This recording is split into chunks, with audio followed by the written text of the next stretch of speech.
ಆತ್ಮೀಯ ವೀಕ್ಷಕರೇ ನಮಸ್ತೆ. ದೀಪದ ಹಬ್ಬ ದೀಪಾವಳಿ, ನಾಡಿನ ಎಲ್ಲ ಜನತೆಗೆ ಕೂಡ ದೀಪಾವಳಿಯ ಶುಭಾಶಯಗಳು. ಬೇರೆ ಬೇರೆ ಅರ್ಥದಲ್ಲಿ ಸಮಾಜಕ್ಕೆ ಬೆಳಕನ್ನು ಬೀರುವಂಥ ಕಾರ್ಯಗಳು ನಡೀತಾ ಇವೆ. ವಿಶೇಷವಾಗಿ ಸುಳ್ಯ ತಾಲೂಕು ಕಲೆ ಮಟ್ಟಿಗೂ ಕೂಡ ಬೆಳಕನ್ನು ನೀಡಿ ಸಮೃದ್ಧಗೊಂಡಿರುವಂಥ ನೆಲ ಸುಳ್ಯ ತಾಲೂಕು. ಮಹಿಳಾ ಸಾಧಕರು ಕೂಡ ಇಲ್ಲಿ ನೂರಾರು ಸಂಖ್ಯೆಯಲ್ಲಿ ಬೇರೆ ಬೇರೆ ಸಾಧನೆಯನ್ನು ಮಾಡಿದ್ದಾರೆ. ಇತ್ತೀಚಿನ ವರ್ಷಗಳಲ್ಲಿ ಸಿಂಗಾರಿ ಮೇಳ, ಚೆಂಡೆ ವಾದನ, ಮೂಲತಃ ಕೇರಳದ ಕಲೆಯಾಗಿರುವಂಥ ಈ ಒಂದು ಸಿಂಗಾರಿ ಮೇಳ ಇವತ್ತು ಕರ್ನಾಟಕದಲ್ಲೂ ಕೂಡ ಜನಪ್ರಿಯವಾಗಿದೆ. ವಿಶೇಷವಾಗಿ ಸುಳ್ಯ ತಾಲೂಕಿನಲ್ಲೂ ಕೂಡ ಜನಪ್ರಿಯವಾಗಿದ್ದಂಥ ಒಂದು ಕಲೆ ಸಿಂಗಾರಿ ಮೇಳ. ಸುಳ್ಯದ ತಾಲೂಕಿನ ಈ ಬೊಮ್ಮಾರಿನಲ್ಲಿ ಹೊಸದಾಗಿ ಒಂದು ತಂಡ ಹುಟ್ಟಿಕೊಂಡಿದೆ.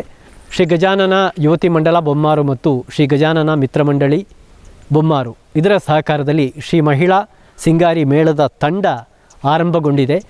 ಸಾಕಷ್ಟು ಅಭ್ಯಾಸದ ಬಳಿಕ ರಂಗಪ್ರವೇಶವನ್ನು ಕೂಡ ಮಾಡಿದೆ. ನಮಗೆಲ್ಲರೂ ಕೂಡ ಗೊತ್ತಿರುವ ಹಾಗೆ ಬಾಳೆಲದಲ್ಲಿ ಈ ಹಿಂದೆ ಇಂತಹ ತಂಡ ಚೆಂಡೆ ವಾದನದ ಮೂಲಕ ಈ ಒಂದು ಸುಳ್ಯ ತಾಲೂಕಿನಲ್ಲಿ ಪ್ರಥಮವಾಗಿ ಸಿಂಗಾರಿ ಮೇಳದ ಒಂದು ಕಲೆಯನ್ನು ಪರಿಚಯಿಸಿದ್ದು ಆ ಭಾಗದ ತಂಡ.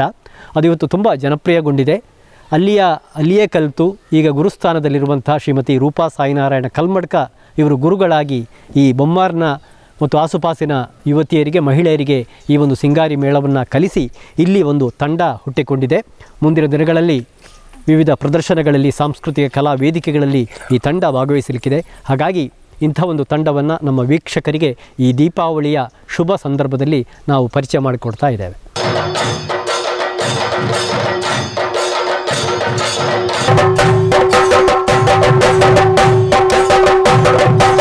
ನಮಗೊತ್ತಿದೆ, ತೀರಾ ಗ್ರಾಮೀಣ ಪ್ರದೇಶವಾಗಿರುವಂಥ ಮರ್ಕಂಜದ ಒಂದು ಪ್ರದೇಶ ಇದು. ಈಗ ರೆಂಜಾಳದಲ್ಲಿದ್ದೇವೆ, ಬೊಮ್ಮಾರು ಕೂಡ ಪಕ್ಕವೇ ಇದೆ. ಶ್ರಮಜೀವಿ ಕುಟುಂಬಗಳು ಬದುಕು ನಡೆಸ್ತಾ ಇರುವಂಥ ಒಂದು ಪ್ರದೇಶ. ಹಾಗಾಗಿ ಇಲ್ಲಿಯ ಮಹಿಳೆಯರು, ಯುವತಿಯರು ಬೇರೆ ಬೇರೆ ಕಾರ್ಯಗಳಲ್ಲಿ, ಬೇರೆ ಬೇರೆ ಕೆಲಸ ಕಾರ್ಯಗಳಲ್ಲಿ ಅವರು ಕೂಡ ಮಗ್ನರಾಗಿರ್ತಾರೆ. ಬಹುಶಃ ಇಂಥ ಸಂದರ್ಭದಲ್ಲಿ ಸಂಜೆಯ ವೇಳೆಗೆ ವಾರಕ್ಕೊಂದು ಬಾರಿ ಈ ಒಂದು ತರಬೇತಿಯನ್ನು ಪಡೆದು ಇವತ್ತು ಪ್ರದರ್ಶನಕ್ಕೆ ಅಣಿಯಾಗಿ ನಿಂತಿದ್ದಾರೆ. ಅವರೆಲ್ಲರನ್ನೂ ಕೂಡ ನಾನು ಇವತ್ತು ನಮ್ಮ ವೀಕ್ಷಕರಿಗೆ ಪರಿಚಯ ಮಾಡಿಕೊಡ್ತಾ ಇದ್ದೆ. ಮೊದಲನೇದಾಗಿ ಗುರುಗಳಿದ್ದಾರೆ, ಹೇಳಿ ಮೇಡಮ್. ನಮಸ್ತೆ, ನಾನು ರೂಪಾ ಸಾಯಿನಾರಾಯಣ ಅಂತ, ಕಲ್ಮಡ್ಕದವಳು. ನಿಮಗೆ ಗೊತ್ತಿರುವ ಹಾಗೆ ಸುದ್ದಿಯಲ್ಲಿ ಒಂದು 4 ವರ್ಷದ ಹಿಂದೆ ನವರಾತ್ರಿ ಉತ್ಸವದಲ್ಲಿ ನಮ್ಮದೇ ಕಾರ್ಯಕ್ರಮ ಕೊಟ್ಟಿದ್ದೆವು. ನಾವು ಸಾಧಾರಣ ಬಾಳಿಲದಲ್ಲಿ 10-12 ವರ್ಷಗಳ ಕಾಲ ಚೆಂಡೆ ಸಿಂಗಾರಿ ಮೇಳವನ್ನು ಪ್ರಾಕ್ಟೀಸ್ ಮಾಡಿ ಆನಂತರ ಬೊಮ್ಮಾರಿನಲ್ಲಿ ಯುವತಿ ಮಂಡಲ ಸ್ಟಾರ್ಟ್ ಮಾಡಿದ್ರು. ಇದು ನನ್ನದೇ ಊರು, ನಾನು ಹುಟ್ಟಿ ಬೆಳೆದ ಊರು. ಹಾಗಾಗಿ ಊರಿನ ಸೆಳೆತ ಅಲ್ವಾ, ಚೆಂಡೆ ಸೆಳೆತದೊಂದಿಗೆ. ಹೌದು, ಕೇರಳದ ಚೆಂಡೆ ಅಂದ್ರೆ ಬಹಳ ಇಷ್ಟ ಇತ್ತು. ಅದ್ರ ಜೊತೆ ನಮ್ಮೂರಿನ ಅದೇ ಹೇಳಿದಲ್ಲ ಹುಟ್ಟೂರು ಆದ ಕಾರಣ ಇಲ್ಲಿಂದ ಕರೆ ಬಂತು, ನೀವು ಕ್ಲಾಸ್ ಮಾಡ್ಬೋದಾ ನಮಗೆ, ಹೀಗೆ ಯುವತಿ ಮಂಡಲ ನಾವು ಇಲ್ಲಿ ಪ್ರಾರಂಭ ಆಗಿದೆ, ಹಾಗಾಗಿ ಸ್ಟಾರ್ಟ್ ಮಾಡ್ಬೋದಾ ಅಂತ ಒಂದು ಕರೆ ಬಂತು. ತಕ್ಷಣಕ್ಕೆ ನಾನು ಒಪ್ಕೊಳ್ಳಿಲ್ಲ, ಯಾಕಂದರೆ ನಂಗೆ ಸ್ವಲ್ಪ ಅನಾರೋಗ್ಯದಿಂದ ನಾನು ಮನೇಲಿ ರೆಸ್ಟ್ ತಗೊಳ್ತಾ ಇದ್ದೆ. ಹಾಗಿರುವಾಗ ತಕ್ಷಣಕ್ಕೆ ನಾನು ಒಪ್ಕೊಳ್ಳಿಲ್ಲ. ಮತ್ತು ಸೆಕೆಂಡ್ ಕರೆ ಬಂದಾಗ ನಾನು ಹೇಳಿದೆ, ಸರಿ ಆಯಿತು, ನಾನು ಮಾಡ್ತೇನೆ, ತರಗತಿಯನ್ನು ಮಾಡ್ತೇನೆ ಅಂತ. ಹಾಗೆ ಒಂದು ಸಲ ಯಾವ ಥರ ರೂಲ್ಸ್ ಆ್ಯಂಡ್ ರೆಗ್ಯುಲೇಷನ್ಸ್ ಉಂಟು ಅಂತ ಹೇಳಲಿಕ್ಕೊಂದು ಮೀಟಿಂಗನ್ನು ಮಾಡಿ ಪ್ರಾರಂಭ ಮಾಡಿದೆವು. ತುಂಬ ಉತ್ಸಾಹದಿಂದ ಇದ್ದರು, ಎಲ್ಲ ಯುವತಿಯರಿದ್ದರು. ಇಷ್ಟು ಜನ ಏನು ರಂಗಪ್ರವೇಶಕ್ಕೆ ಸಜ್ಜಾಗಿದ್ದಾರೆ, ಎಲ್ಲರೂ ತುಂಬ ಹುರುಪಿನಲ್ಲಿದ್ದರು. ಆ ಹುರುಪೇ ನನ್ನನ್ನು ಗುರುಗಳ ಸ್ಥಾನದಲ್ಲಿ ನಿಲ್ಲಿಸಿದೆ ಹೇಳ್ಬೋದು. ಎಲ್ಲರೂ ತುಂಬ ಇಂಟ್ರೆಸ್ಟ್ ತೋರಿಸಿ ಕಲ್ತಿದ್ದಾರೆ. ಎಲ್ಲರೂ ಏನು ಹೇಳೋದು, ಈ ರಂಗಪ್ರವೇಶಕ್ಕೆ ಸಜ್ಜಾಗಿದ್ದಾರೆ ಅಂತ ಹೇಳಿದರೆ ಅದು ಅವರಿಂದಲೇ ಸಾಧ್ಯ. ನಾನೊಂದು ಗುರುವಾಗಿ ಬಂದು ಹೇಳಿಕೊಟ್ಟಿದ್ದೇನೆ ಅಷ್ಟೇ ಬಿಟ್ಟರೆ ಎಲ್ಲ ಯುವತಿಯರು ತುಂಬ ಸಪೋರ್ಟ್ ಆಗಿ ನಾವು ಕಲಿಸಿದ್ದನ್ನು ತುಂಬ ಶ್ರದ್ಧೆಯಿಂದ ಕಲ್ತಿದ್ದಾರೆ. ಹಾಗಾಗಿ ಈಗ ರಂಗಪ್ರವೇಶ ಮಾಡಿ ಇಲ್ಲಿ ಬೊಮ್ಮಾರಲ್ಲಿ ಸಹ ಈ ಗ್ರಾಮೀಣ ಪ್ರದೇಶದಲ್ಲಿ ಒಂದು ಸಿಂಗಾರಿ ಮೇಳ ರೂಪುಗೊಂಡಿದೆ. ಏನು ಈ ಮಹಿಳೆಯರು ಅಥವಾ ಯುವತಿಯರು ರಂಗದಲ್ಲಿ ಅಥವಾ ಬೇರೆ ಕಡೆಗಳಲ್ಲಿ ಪ್ರದರ್ಶನ ಮಾಡಬೇಕಿದ್ರೆ ನೋಡಲಿಕ್ಕೆ ಚೆಂದ ಇರುತ್ತೆ, ಆದರೆ ಅದರ ಹಿಂದೆ ಒಂದು ಅಭ್ಯಾಸ ಅಷ್ಟು ಚಂದವಾಗಿರುವಂಥದ್ದಲ್ಲ. ತುಂಬ ಕಠಿಣ ಪರಿಶ್ರಮ ಇದೆ, ಕೈಯ ಸಿಪ್ಪಿ ಹೋಗುವಂಥದ್ದು, ಇಂಥ ಅನೇಕ ಒಂದು ಅತ್ಯಂತ ಕಠಿಣ ಪರಿಶ್ರಮ. ಹೇಗೆ ಈ ಗ್ರಾಮೀಣ ಭಾಗದ ಮಹಿಳೆಯರೆಲ್ಲ ಇದನ್ನು ಎದುರಿಸಿದರು? ನಾವು ಎದುರಿಸಿದ್ದನ್ನು ನಾವು ಫಸ್ಟಿಗೆ ಹೇಳಿಕೊಂಡು ಬಂದೆವು. ನಾವು ಫಸ್ಟಿಗೆ ಮೀಟಿಂಗ್ ಮಾಡಿಕೊಂಡಿರುವಾಗಲೇ ಈ ಥರ ಕೈಯಲ್ಲೆಲ್ಲ ಗಾಯ ಆಗ್ತದೆ ಅದನ್ನೆಲ್ಲ ಆಗಲಿ ಮೇಡಮ್, ಏನೇ ಆಗಲಿ ನಾವು ಕಲಿತೇವೆ ಅನ್ನೋ ಅವರಲ್ಲಿ ಹುರುಪಿತ್ತು. ಆ ಹುರುಪಿನಿಂದಾಗಿಯೇ ಕಲಿತರು. ಎಲ್ಲರಿಗೂ ಆಗಿದೆ, ಜನಸಾಮಾನ್ಯರು ಯಾರು ಏನೇ ಕಲಿಯೋದಿದ್ರು ಶ್ರಮ ಬೇಕು. ಶ್ರಮ ಎಲ್ಲರಿಗೂ, ಕೈ ನೋವು, ಕಾಲು ನೋವು ಎಲ್ಲವೂ ಆಗಿದೆ. ಅದರೆಡೆಯಲ್ಲಿ ಎಲ್ಲರೂ ಇಲ್ಲಿ ಶ್ರೀಮತಿಯರೇ ಜಾಸ್ತಿ ಇರೋದು. ಮನೆ ಕೆಲಸ, ಆ ಕೆಲಸ, ಈ ಕೆಲಸ ಮಾಡಿ ಎಲ್ಲರೂ ಪಾಪ ಟೈಮಿಗೆ ಸರಿಯಾಗಿ ಬಂದು ಪ್ರಾಕ್ಟೀಸ್ ಮಾಡಿ ಕಲ್ತಿದ್ದಾರೆ, ಎಲ್ಲ ಶ್ರಮವನ್ನು ಪಟ್ಟಿದ್ದಾರೆ. ಓಕೆ,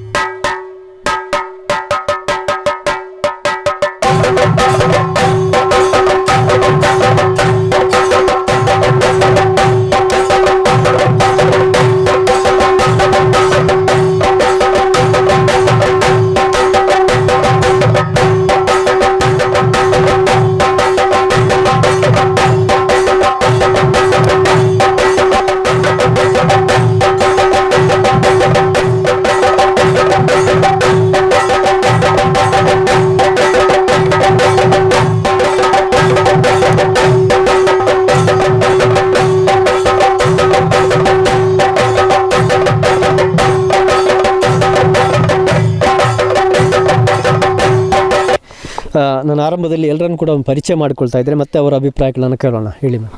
ಚೈತ್ರ ಜಯಪ್ರಕಾಶ್ ಅಂತ, ಪೊನ್ನೂರು ಮನೆ. ಎಸ್. ನನ್ನ ಹೆಸರು ಚಿತ್ರ ಆನಂದ ಬಾನೂರು ಅಂತ. ನನ್ನ ಹೆಸರು ಗೀತಾ ದಾಸರಬೈಲು ಅಂತ. ನನ್ನ ಹೆಸರು ಲತಾ ಗುಳಿಗಮಲೆ. ನನ್ನ ಹೆಸರು ಜಯಲಕ್ಷ್ಮಿ ಕುದ್ಕೋಳಿ. ಎಸ್, ಹೇಳಿ ಮೇಡಮ್. ನಾನು ಭಾರತಿ ವೆಂಕಟೇಶ್ವರ ಭಟ್ ಮೈರಾಜೆ. ಓಕೆ, ನಿಮ್ಮ ಹೆಸರು? ನನ್ನ ಹೆಸರು ಪ್ರಥಮ್. ಯಾವ ಕ್ಲಾಸು? 5ನೇ ಕ್ಲಾಸ್. ನನ್ನ ಹೆಸರು ಜಯಶೀಲ ಚಿನ್ನಪ್ಪಗೌಡ ಹೊಸೂಲಿಕೆ ಮನೆ. ನನ್ನ ಹೆಸರು ಅಕ್ಷತ್ ಅಂತ ದಾಸರಬೈಲು ಮನೆ. ಅನುರಾಧ ಕೀರ್ತಿ ಬಾಳುಗೋಡು ದೊಡ್ಡ. ನನ್ನ ಹೆಸರು ಕವಿತಾ ಪ್ರೇಮಕುಮಾರ್ ಹೊಸೂಳಿಕೆ. ನನ್ನ ಹೆಸರು ಕವಿತಾ ತುಂಬೆತಡ್ಕ. ನನ್ನ ಹೆಸರು ಪ್ರತಿಮಾ, ಮನೆ ರೆಂಜಾಳ. ಓಕೆ, ಒಂದು ಒಳ್ಳೆಯ ಕಲೆಯನ್ನು ಈ ಗ್ರಾಮೀಣ ಪ್ರದೇಶದಲ್ಲಿ ನೀವು ಪಸರಿಸ್ತಾ ಇದ್ದೀರಿ. ಏನು ಅನುಭವ, ಏನು ಹೇಳ್ತೀರಿ? ತುಂಬ ಖುಷಿ ಆಗ್ತಾ ಉಂಟು ಸರ್. ಯಾಕೆ ಹೇಳಿದರೆ ಈ ವಯಸ್ಸಲ್ಲಿ ನಾನು ಇಂಥ ಚೆಂಡೆ ಪ್ರಾಕ್ಟೀಸನ್ನು ಮಾಡಿದ್ದೇನೆ ಅಂತ ಇರುವಂಥದ್ದು ನನ್ನ ಮನಸ್ಸಿಗೆ ತುಂಬ ಖುಷಿ ಆಗ್ತಾ ಉಂಟು. ಓಕೆ, ಹೇಗಿತ್ತು ಅಭ್ಯಾಸಗಳೆಲ್ಲ? ಅಭ್ಯಾಸ ಎಲ್ಲ ಪ್ರಥಮ ಬಾರಿಗೆ ತುಂಬ ಕಷ್ಟ ಆಯಿತು ಸರ್. ಬಿಡುವಂತೇಳಿ ಮನಸ್ಸಿಗೆ ಆಯಿತು. ಮತ್ತು ಕೂಡ ನಮ್ಮ ಗುರುಗಳು ಪಾಪ ಆದ್ದರಿಂದಾಗಿ ಬನ್ನಿ ಜಯಕ ಮಾಡಿ ಅಂತ ಹೇಳಿದ ಉದ್ದೇಶಕ್ಕೆ ಪಾಪ ಇದ್ದಾರಾ? ಪಾಪ ಇದ್ದಾರೆ. ಓಕೆ, ಹೇಳಿ, ಹೇಗೆ ಪ್ರಾಕ್ಟೀಸ್ ಎಲ್ಲ ಹೇಗೆ ಆಗ್ತಾಯಿತ್ತು? ಪ್ರಾಕ್ಟಿಕ್ಸ್ ಫಸ್ಟ್ ಟೈಮೆಲ್ಲ ಸ್ವಲ್ಪ ಕಷ್ಟ ಆಗ್ತಾಯಿತ್ತು. ಮತ್ತು ರೂಪಕ ಹೇಳಿದರು ಬನ್ನಿ ಅನು ಬಾ ಬುಟ್ಟು ಹೊಡಿ, ಕಲ್ಲಿಗೆ ಸರಿ ಹೊಡಿ ಬಾ ಅಂತ. ಆದರೂ ಬರ್ತಾಯಿದ್ದೆ. ಮತ್ತು ಸ್ವಲ್ಪ ಅಪ್ಪನಿಗೆ ಹುಷಾರಿಲ್ಲ, ಸ್ವಲ್ಪ 2-3 ತಿಂಗಳು ಬರ್ತಾ ಇರಲಿಲ್ಲ. ಆದರೂ ಪಾಪ ಅವರು ಅಡ್ಜಸ್ಟ್ ಮಾಡಿಕೊಂಡು ಹೇಳಿಕೊಟ್ರು. ಆದರೂ ಈಗಲೂ ಸ್ವಲ್ಪ ಮಾಡ್ತೇನೆ, ಹೊಡಿತೇನೆ. ಆತ್ಮವಿಶ್ವಾಸ ಇದೆ ಅಲ್ಲ? ಅದೇ. ನಾವು 6 ತಿಂಗಳಿಂದ ಚೆಂಡೆ ಪ್ರಾಕ್ಟೀಸ್ ಮಾಡ್ತಿದ್ದೇವೆ. ಸ್ಟಾರ್ಟಿಂಗ್ ನಾವು ಇಂಟರ್ಲಾಕ್ ಕಲ್ಲಿಗೆ ಸ್ಟಾರ್ಟ್ ಮಾಡಿದೆವು. ನಂತರ ಈಗ ಅಷ್ಟೇ ಒಂದು ತಿಂಗಳಿಂದ ಚೆಂಡೆಗೆ ಸ್ಟಾರ್ಟ್ ಮಾಡಿದ್ದು. ಚೆಂಡೆ ಸ್ಟಾರ್ಟ್ ಹಿಡಿದಾಗ ನಾನು ತುಂಬ ನರ್ವಸ್ ಆಗಿದೆ. ನಾನು ಒಂದು ಟೈಮಲ್ಲಿ ಮೇಡಮ್ ಜೊತೆ ಹೇಳಿದೆ, ಬರುವುದೇ ಇಲ್ಲ, ನಂಗೆ ತುಂಬ ಕಷ್ಟ ಆಗ್ತಿದೆ ಅಂತ. ಬೆನ್ನು ನೋವು, ಮೊಣಕಾಲು ನೋವೆಲ್ಲ ಬಂದಿತ್ತು. ಮತ್ತು ಮೇಡಮ್ನ ಪೋರ್ಸಿಗೋಸ್ಕರ ನಾನು ಇಲ್ಲಿಗೆ ಬಂದೆ. ನೆಕ್ಸ್ಟ್ ಆದ ನಂತರ ಮತ್ತೆ ಖುಷಿ ಆಗ್ತಾ ಹೋಯಿತು.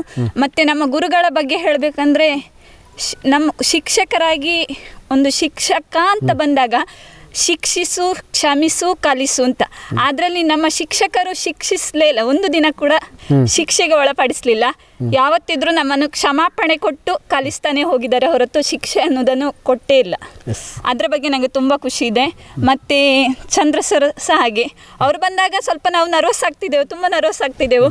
ಮೇಡಮ್ ಇದ್ದಾಗ ಅಷ್ಟೊಂದು ನರ್ವಸ್ ಇಲ್ಲ. ಇವಾಗಲೂ ಅಷ್ಟೇ, ಸರ್ ಬಂದು ಪಕ್ಕ ನಿಂತ್ರಂದರೆ ಕೈಕಾಲೆಲ್ಲ ಸ್ವಲ್ಪ ವೈಬ್ರೇಷನ್. ತುಂಬ ಖುಷಿ ಆಗ್ತದೆ ಕ್ಲಾಸ್. ಓಕೆ,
ಅಂದರೆ ನಾವೀಗ ಶ್ರೀ ಗಜಾನನ ಯುವತಿ ಮಂಡನ ಅಂತೇಳಿ ಸ್ಟಾರ್ಟ್ ಮಾಡಿದೆವು. ಅದರಲ್ಲಿ ಮಹಿಳೆಯರಿಗೆ ಒಂದು ಏನಾದರೂ ಒಂದು ಸಾಧನೆ ಮಾಡಬೇಕು ಎನ್ನುವಂಥ ಉದ್ದೇಶಕ್ಕೆ ಬೇಕಾಗಿ ನಾವು ಸಿಂಗಾರಿ ಮೇಳವನ್ನು ಒಂದು ಪ್ರಾರಂಭಗೊಳಿಸಿದ್ದು. ಫಸ್ಟ್ ನಮಗೆ ಯಾರು ತರಬೇತಿ ಕೊಡ್ತಾರೆ ಅಂತಲೇ ಗೊತ್ತಿರಲಿಲ್ಲ. ಬೇರೆಯವರ ಮುಖಾಂತರ ನಾವು ಸಂಪರ್ಕ ಮಾಡಿ ಮೇಡಮನ್ನು ಸಂಪರ್ಕಿಸಿದೆವು. ಫಸ್ಟ್ ಸಾಧ್ಯ ಇಲ್ಲ ಅಂತ ಹೇಳಿದರು. ಮತ್ತು ನಮ್ಮ ಒಂದು ತನ್ನದೇ ಊರು, ತವರೂರು ಅಂತ ಹೇಳಿ ಅಲ್ಲೇ ಒಂದು ತಮ್ಮ ಕಲೆಯನ್ನು ಪ್ರದರ್ಶನ ಮಾಡಿ ಮತ್ತು ಒಂದು ಗುರುವಿನ ಸ್ಥಾನದಲ್ಲಿ ಬಂದು ನಮ್ಮ ಒಂದು ಅದೃಷ್ಟ ಅಂತ ಹೇಳಬೇಕು.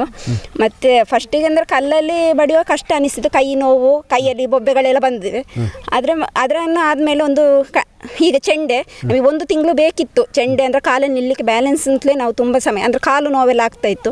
ಈಗ ಪರವಾಗಿಲ್ಲ, ಈಗ ನಮಗೆ ಕಲಿತ ಮೇಲೆ ಈಗ ಒಂದು ಖುಷಿ ಅನ್ನಿಸ್ತಾ ಉಂಟು. ಈಗ ತುಂಬ ಖುಷಿ ಆಯಿತು ಸೇರಿ ಅಂತೂ ನಮಗೆ ಗುರುಗಳು ಕೂಡ ಸಪೋರ್ಟ್ ಇದ್ದಾರೆ. ಗುರುಗಳ ಸಪೋರ್ಟ್ ಕೂಡ ಹೌದು, ಮತ್ತು ನಮ್ಮ ಮನೆಯವರ ಸಪೋರ್ಟು ತುಂಬ ಮುಖ್ಯ. ಅವರು ಇಲ್ಲ ಅಂದರೆ ನಾವು ಇದಕ್ಕೊಂದು ಬರಲಿಕ್ಕೆ ಸಾಧ್ಯ ಆಗ್ತಿರಲಿಲ್ಲ. ಓಕೆ, ಖುಷಿ ಆಯಿತು. ಅಂದರೆ ಪ್ರೀತಿಯಿಂದ ರೂಪಾ ಮೇಡಮ್ ಪ್ರೀತಿಯಿಂದ ಹೇಳ್ಕೊಟ್ಟಿದ್ದಾರೆ ನಮಗೆ. ಏನೋ ಟ್ರೈ ಮಾಡ್ತೈತೆ, ಏನಾದರೂ ಟ್ರೈ ಮಾಡ್ತೇವೆ. ಈ ಊರಿನ ಮಹಿಳೆಯರು, ಯುವತಿಯರು, ಅದೇ ರೀತಿ ವಿದ್ಯಾರ್ಥಿಗಳು ಕೂಡ ಈ ಒಂದು ಒಳ್ಳೆಯ ಕಲೆಯಲ್ಲಿ ಅವರು ಕೂಡ ಪಾಲು ಪಡೀತಾ ಇದ್ದಾರೆ. ಪ್ರದರ್ಶನ ನೀಡಲಿಕ್ಕೆ ಅವರು ಕೂಡ ಸಿದ್ಧರಾಗಿದ್ದಾರೆ. ಹೇಳಿ, ಹೆಸರು? ಜ್ಯೋತಿ ಎರ್ಮಿಟ್. ಸ್ವಾತಿ ಎರ್ಮಿಟ್. ಸಿಂಚನ ಇರಂತಕಜೆ. ಓಕೆ, ಹೇಗಾಗ್ತದೆ? ತುಂಬ ಖುಷಿ ಆಗ್ತದೆ. ಹಾಂ, ಒಳ್ಳೆಯ ಕಲೆ. ಹೇಗೆ ಕಷ್ಟ ಆಗ್ತದಾ? ಇಲ್ಲ, ಫಸ್ಟಿಗೆ ಅಂದರೆ ಸ್ವಲ್ಪ ಕಷ್ಟ ಆಗ್ತಾ ಇತ್ತು, ಈಗ ಖುಷಿ ಆಗ್ತದೆ. ಓಕೆ, ತುಂಬ ಖುಷಿ ಆಗ್ತದೆ. ತುಂಬ ಖುಷಿ ಆಗ್ತದೆ. ಎಸ್, ಬಾಳಿಲದ ತಂಡದಲ್ಲಿ ಅತ್ಯಂತ ಸಕ್ರಿಯವಾಗಿದ್ದು ಇದೀಗ ಇಲ್ಲಿ ಈ ಮಹಿಳೆಯರಿಗೆ, ಈ ಊರಿನ ಮಹಿಳೆಯರಿಗೂ ಕೂಡ ಶ್ರೀ ಮಹಿಳಾ ತಂಡದವರಿಗೂ ಕೂಡ ತರಗತಿಯನ್ನು, ಒಂದು ತರಬೇತಿಯನ್ನು ನೀಡಿದವರು ಚಂದ್ರಾಸ ಮಣಿಯಾಣಿಯವರು. ಅವರು ಕೂಡ ನಮ್ಮೊಂದಿಗಿದ್ದಾರೆ. ಹೇಗೆ ಇಲ್ಲಿಯ ಒಂದು ತರಬೇತಿ ಅನುಭವ ಹೇಗೆ? ತೊಂದರೆ ಇಲ್ಲ, ಒಳ್ಳೆ ಇದು ಕೆಲಸ ಎಲ್ಲ ಮಾಡ್ತಾ ಇದ್ದಾರೆ, ತೊಂದರೆ ಇಲ್ಲ, ಏನು ಒಳ್ಳೆ ಇದರಲ್ಲಿ ಬಡೀತಾರೆ ಈಗ, ತೊಂದರೆ ಇಲ್ಲ, ಒಳ್ಳೆ ಟೀಮು ಆಗಬಹುದು. ಎಸ್, ಪ್ರಿಯ ವೀಕ್ಷಕರು, ಈಗಾಗಲೇ ಈ ಗ್ರಾಮೀಣ ಪ್ರದೇಶದ ಈ ಶ್ರೀ ಮಹಿಳಾ ಮಹಿಳಾ ಸಿಂಗಾರಿ ಮೇಳದ ತಂಡ ರಂಗಪ್ರವೇಶವನ್ನು ಮಾಡಿದೆ. ಮುಂದಿನ ದಿನಗಳಲ್ಲಿ ಅವರಿಗೆ ಪ್ರದರ್ಶನಗಳಿಗೆ ಅವಕಾಶವನ್ನು ಕೊಡಬೇಕು, ಅದೇ ರೀತಿಯಲ್ಲಿ ಅವರಿಗೆ ಸಪೋರ್ಟ್ ಕೂಡ ಮಾಡಬೇಕು ಅಲ್ವ ಸಮಾಜ? ಹೌದು ಹೌದು. ಸುಳ್ಯ ತಾಲೂಕಿನಲ್ಲಿ ಕಾರ್ಯಕ್ರಮಗಳಾದಾಗ ಸಿಂಗಾರಿ ಮೇಳವು ಮಹಿಳಾ ಸಿಂಗಾರಿ ಮೇಳ ಇದೆ ಎನ್ನುವುದನ್ನು ಎಲ್ಲರೂ ಗುರುತಿಸಬೇಕು. ಸುಳ್ಯ ತಾಲೂಕಿನವರು ಬೇರೆ ತಾಲೂಕಿನವರನ್ನು ಕರೆಸುವ ಬದಲು ನಮ್ಮ ತಾಲೂಕಿನವರು ನಮಗೆ ಸಪೋರ್ಟ್ ಮಾಡದೇ ಇದ್ದರೆ ನಮ್ಮ ತಾಲೂಕಿನ ಕಲಾವಿದರು ಬೆಳೆಯುವುದು ಹೇಗೆ? ಹಾಗಾಗಿ ನಮ್ಮ ತಾಲೂಕಿನ ಮಹಿಳೆಯರಿಗೆ ಅವಕಾಶ ಕೊಡಬೇಕು ಅಂತ ಹೇಳೋದನ್ನು ನಾನು ಈ ಮೂಲಕ ಕೇಳಿಕೊಳ್ತಾ ಇದ್ದೇನೆ.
ಪ್ರಿಯ ವೀಕ್ಷಕರೇ, ನೋಡಿದ್ರಲ್ಲ, ಈ ದೀಪಾವಳಿಯ ಈ ಹೊತ್ತಿನಲ್ಲಿ ಸುಳ್ಯ ತಾಲೂಕಿನಲ್ಲಿ ಒಂದು ಹೊಸ ಕಲಾ ಬೆಳಕೊಂದು ಉದಿಸಿದೆ. ಬೊಮ್ಮಾರ್ನ ಶ್ರೀ ಗಜಾನನ ಯುವತಿ ಮಂಡಲ, ಅದೇ ರೀತಿ ಗಜಾನನ ಮಿತ್ರ ಬಳಗದ ವತಿಯಿಂದ ಏನು ಹೊಸ ಒಂದು ತಂಡ ಉದಯವಾಗಿದೆ, ಶ್ರೀ ಮಹಿಳಾ ಸಿಂಗಾರಿ ಮೇಳ ತಂಡ. ಒಳ್ಳೆಯ ಭವಿಷ್ಯ ಈ ತಂಡಕ್ಕೆ ಇರಲಿ, ಇಲ್ಲಿಯ ಎಲ್ಲ ಒಂದು ತಂಡದ ಸದಸ್ಯರಿಗೆ ಒಳ್ಳೆಯದಾಗಲಿ ಎನ್ನುವುದು ನಮ್ಮ ಆಶಯ ಕೂಡ. ಬೊಮ್ಮಾರ್ನಿಂದ reporter Dayananda Koratodi, camera person Anil Sampa ಜೊತೆ ದುರ್ಗಾಕುಮಾರ್ ನಾಯಕರೇ, ಸುದ್ದಿ ನ್ಯೂಸ್ ಸುಳ್ಯ. ಅತ್ತೆ ಇದು ನನ್ನ ಬರ್ಡೇ ಗಿಫ್ಟ್. ಇದೆಲ್ಲ ಜೀವನದಲ್ಲಿ ನನಗೋಸ್ಕರ ತಗೊಂಡ್ಬಂದಿದ್ದಾರೆ. ನಿನ್ ಮೇಲೆ ತುಂಬಾ ಚೆನ್ನಾಗಿ ಕಾಣುತ್ತೆ. ಇದು ತುಂಬಾ ಚೆನ್ನಾಗಿದೆ ಅಲ್ವಾ? ತುಂಬಾ ಚೆನ್ನಾಗಿದೆ.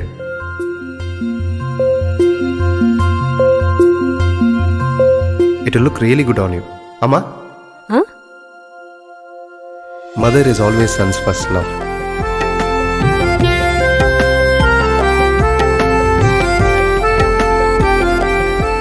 ಪ್ರತಿ ಪೀಳಿಗೆಯ ಪ್ರೀತಿಯ ಮಳಿಗೆ GL ಆಚಾರ್ಯ ಜ್ಯುವೆಲರ್ಸ್.